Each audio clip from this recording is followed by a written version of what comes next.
King Charles is taking steps to allow his brother, Prince Edward, and sister, Princess Anne, to act as the king's substitutes. Currently, Camilla, the Queen Consort, and 4 senior royals can act as the monarch's substitutes. However, the king is expecting to change that list because 2 of the current senior royals are no longer on it. Would Prince William and Prince Harry have no role in the royal family? Is Camilla making King Charles do all of this? According to the royal family, the spouse of the sovereign and the first 4 adult royals in line to the succession are counselors of the state under the Regency Act, which means that they can carry out the majority of the sovereign's responsibilities if necessary.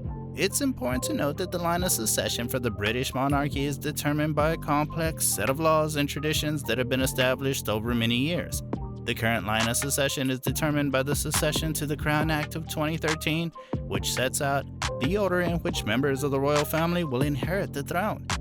As of now, the next in line to the throne is Prince Charles, followed by his eldest son, Prince William, and then Prince William's children, Prince George, Princess Charlotte, and Prince Louis, in that order. While Princess Anne and Prince Edward are both important members of the royal family and have carried out many public duties on behalf of the Queen, it's unlikely that they'll become stand-ins for the King in the event of his absence or incapacity.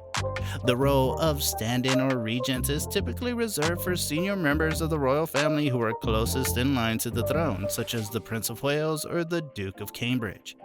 That being said, members of the royal family, including Princess Anne and Prince Edward, may continue to play important roles in representing the monarchy and carrying out public duties on behalf of the king or queen. The decision to place Princess Anne after Wales was likely based on the fact that the laws of succession have been updated in recent years to allow for gender equality, meaning that female members of the royal family are no longer automatically placed behind male members in the line of succession.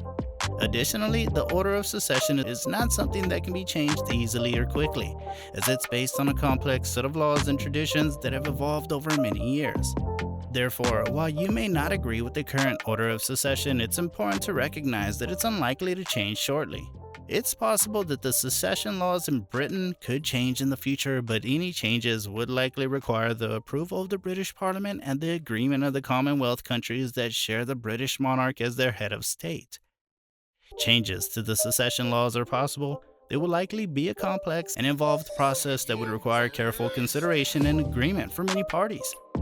The Letters Patent of 1947 changed the succession to the British throne from male preference primogeniture to absolute primogeniture, which means that a female heir would no longer be overtaken by a male sibling in the line of succession who was younger than her. This change in the law was not retroactive, however, so it did not affect the status of Princess Anne at the time of her birth in 1950. At the time of her birth, Princess Anne was third in line to the throne behind her mother, Queen Elizabeth II, and her older brother, Prince Charles. The 1947 Letters Patent did not apply retroactively, so the laws of succession in place at the time of Princess Anne's birth continued to apply. However, Princess Anne's position in the line of succession did change in 2013 when the Succession to the Crown Act was passed, which retroactively applied absolute primogeniture to all those born after October 28, 2011.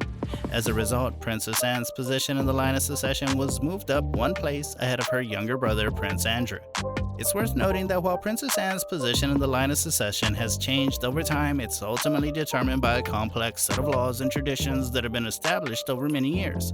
Any changes to these laws and traditions would require significant debate and discussion, as well as the agreement of various stakeholders, including the British Parliament, the Commonwealth countries, and the royal family itself. Do you think there's a chance for Prince Harry to become the next king? Would there be a fight among the royal brothers? Let us know in the comments.